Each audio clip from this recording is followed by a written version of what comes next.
जिंदगी के सबसे बड़ सच्चाई बा कि माई के बिना इस संसार में चर अचर प्राणी जे भी होखे वो पैदा ना हो सकता। एजा तक कि हमने के पेड़ पौधा भी ओकरो केहू ना केहू माई होला। और माई शब्द एगो ऐसन चीज है, ऐसन करुणामयी ई गाथा है कि जौना के आंचल में सुखपूर्वक आदमी सो सकता। काहे कि जिंदगी में सुख केवल माई के अचरा में ही मिलेला। देखी जा, हम रउरा सभे से चैनल के सब्सक्राइब करे के और लाइक करे के चाहे कुछ वो करे के नहीं कहत, सिर्फ रउरा सभे ये कहानी के अधूरा मत छोड़म जा। कहानी के करुणामयी कहानी के जरूर सुनम जा और रउरा खुदे ये चीज़ के परीक्षा करके और विचार करम जा कि का ई वाकई सच बा। आई जा कथा में चल जाओ।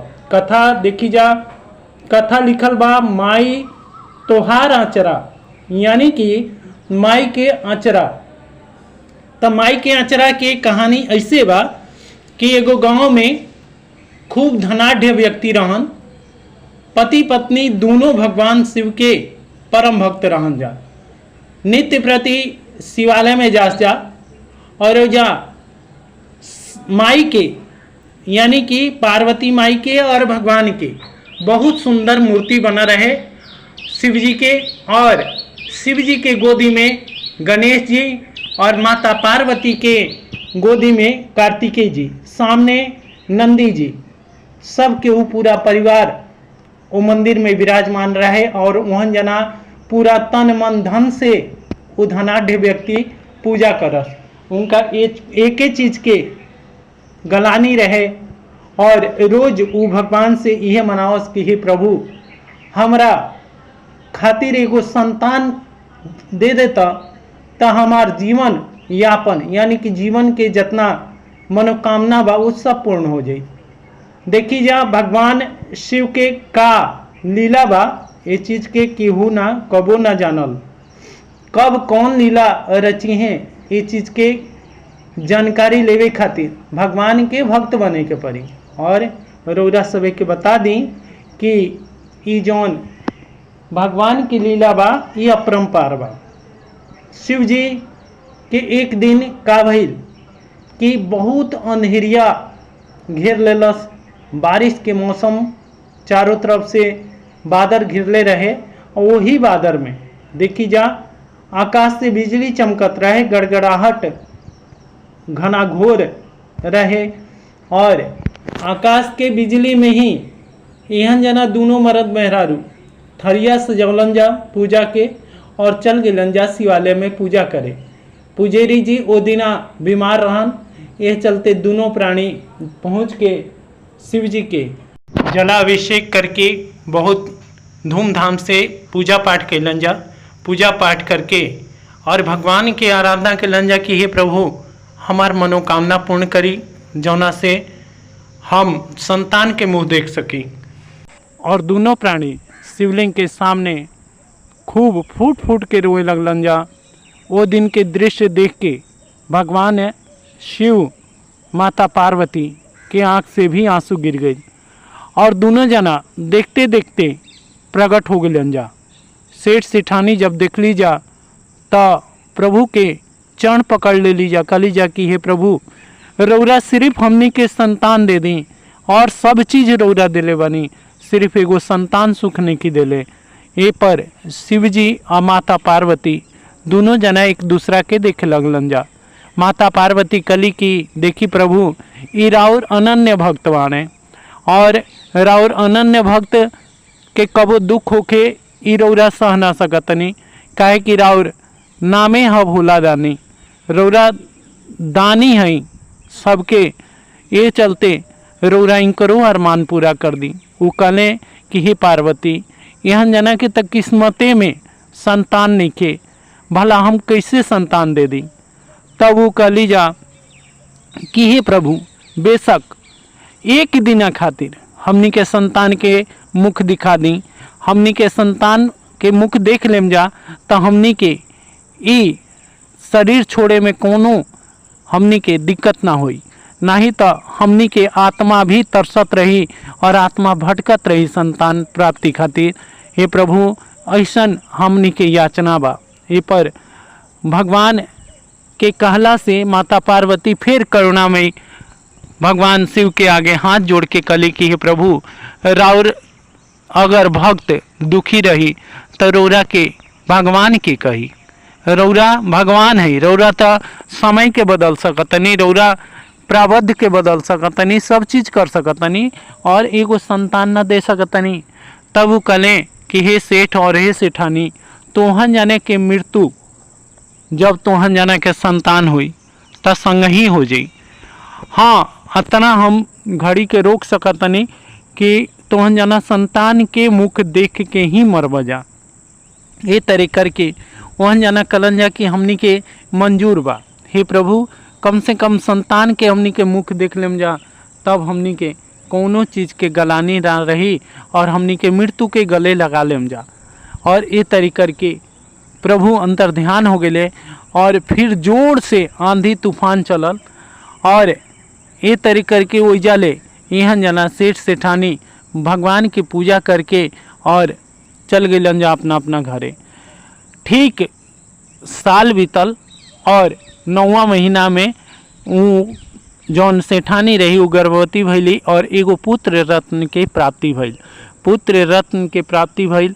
अब सब केहू आइल सेठ जी के बधाई देवे, सेठानी के बधाई देवे, बाकी एहन जना के मुखड़ा पर तनिको रूहानी ना रहे, तनिको खुशी ना रहे। ये बात के देख के सब केहू ये पूछे सेठ जी रौरा का संतान के देख के कोनो सुख नहीं के, अरे इतना दिना पर रौरा संतान सुख के प्राप्ति भइल बा और फिर भी रौरा दुखी बानी। हे सेठानी जी रौरा कौना चीज के कमी बा, अब तो सब चीज पूरा हो गई, अब तो संतानों मिल गई। पुजेरी और पुजेरी सेठ सेठानी कुछ ना कली जा और फिर सब केहू पूरा आनंद उठाइल ओ दिन के उत्सव के, जहिया बालक के मने नैन संस्कार सब चीज़ रहे, पूजा पाठ जौन भी रहे और छठियार रहे, वो सब चीज़ के सब केहू आनंद उठाइल। बाकी सेठ सेठानी के कोनो चेहरा पर थोड़ा सा भी मने हंसी ना आइल। ये बात से सब केहू मने मने सोचत रहे और सब केहू जात रहे अपना अपना घरे। सब केहू चल गई और फिर सेठ सेठानी दोनों जना पहुँच गलन जा प्रभु के मंदिर में और अपन संतान के ले गलन जा। और संतान ओ घड़ी कुछ दिना बाद 3 महीना के हो गई और 3 महीना के हो गई तब प्रभु के वाणी के वो दोनों पति पत्नी याद करस जा और खूब रोवस जा। ये पर भगवान शिव के मंदिर में गइलन जा, कलन जा कि हे प्रभु हमनी के तृप्त हो गई नहीं जा राउर आशीर्वाद से। हे प्रभु रौरा जौन भी कहत रही अब अगर रौरा पूरा भी कर देम तो हमनी के कोनो रौरा से गिला शिकवा ना रही प्रभु।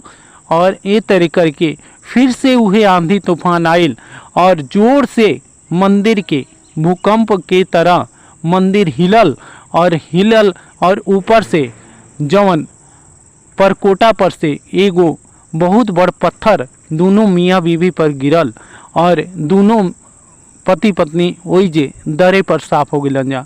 हाँ एक बात और बताओ तनी कि वो बालक एहन जना के हाथ से उड़ के और सीढ़ी पर से ढिमलात नीचे गिर गई और बालक के थोड़ा सा भी खरोच न आयल, खरोच भी न आयल और कुछ भी बालक के ना भइल। बालक ज्यों के त्यों सीढ़ी के नीचे खेले लागल और मंदिर के परकोटा ढह गइला से वो पति पत्नी स्वर्ग सिधार गए।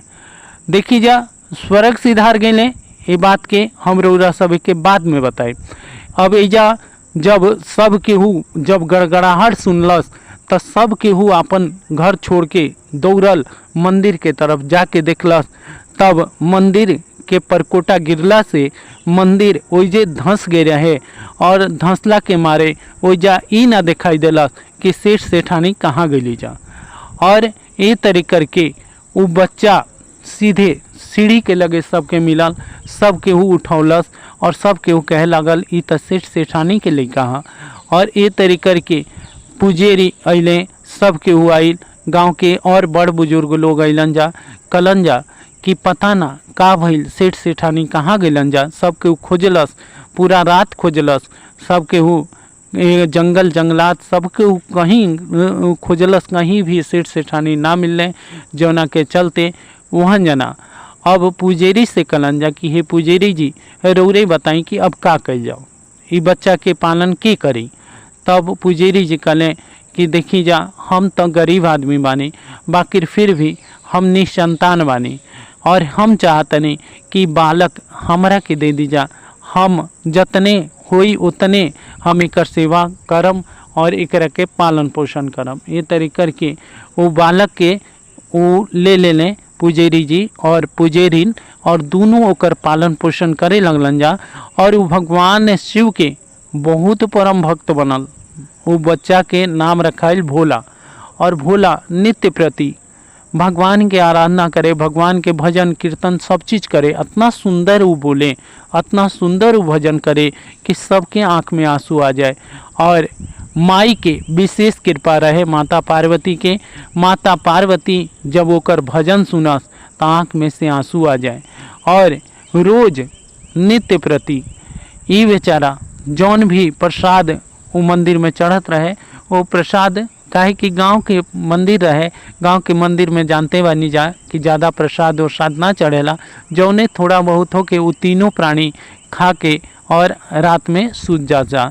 जब सूत जा तो रात में देखी जा कि एगो जब भोला सूत जास तो भोला के पैर में केहू तेल लगावे, केहू उनकर पैर दावे, और ये तरीकर के उस स्वप्न लिखा भोला के लागे। जब भोला जागस तो केहू ना मिले, बाकी रोज इनकर पूरा सेवा जैसे एगो माई करेले, वो आंचल के छाँव दे के और रोज चल जाए। आई रोज जब उठस तो रोज रोवस बालक, ये रोज रोवस, काहे कि 5 साल के अवस्था में ये ना जान पौले कि हम की कर संतान है। और 3 महीना के बालक भला का जानत रहे कि हम केकर संतान है। और वो अपन माई से पूछलस कि हे माई, हम केकर संतान है, का हम तार संतान नहीं? तो वो कहस कि हाँ बेटा, तू हमरे संतान हुआ, तू हमार जन्मल हुआ। तब वो कहे कि ये बताई कि रौरा हम रात खानी जब सुता तनी तो की आवता, हमरा के तेल लगावता, हमरा के लाड प्यार करता, हमरा के लोरी सुनावता, हमरा के पुचकारता, हमरा के आंचल जैसे माई अपन आंचल के तले लेके सुते ले, वैसे हमरा के नींद में सुता के अब भोरे होता जब हम उठा तनी तो वो माई हमरा दिखाई नहीं देत। माई के हम रोज़ देखा तनी, बाकी वो माई हमरा स्वप्न लिखा रोज़ दिखाई देती है, बाकी वो फिर कहाँ चल जाती है ये चीज़ के हम आज तक ना जान पैनी। 5 साल के हमार माई उम्र हो गई और सब चीज़ हम जानतनी, सब चीज़ करतनी, भगवान के भजन कीर्तन सब चीज़ करतनी, बाकी कैसे होता ये चीज़ के हम नहीं जानन कि वो आखिर के है। ई बेचारी दोनों प्राणी एक दिना जगलन जा पूरा रात, और ई देखे खातिर एगो कोना में छुप के बैठ गलन जा कि आखिर देखल जाओ कि आखिर ये की है, और के हमार बालक के पूरा ध्यान रखता, पालन पोषण करता, तेल लगावता, अचरा के छाया देता। और ये तरीकर के दोनों प्राणी जब देखलन जा तब रात में देखलन जा, दिन में फिर उहे बात वो बालक दोहरौलस। तब एहन जाना दोनों प्राणी फूट फूट के रोए लगलन जा।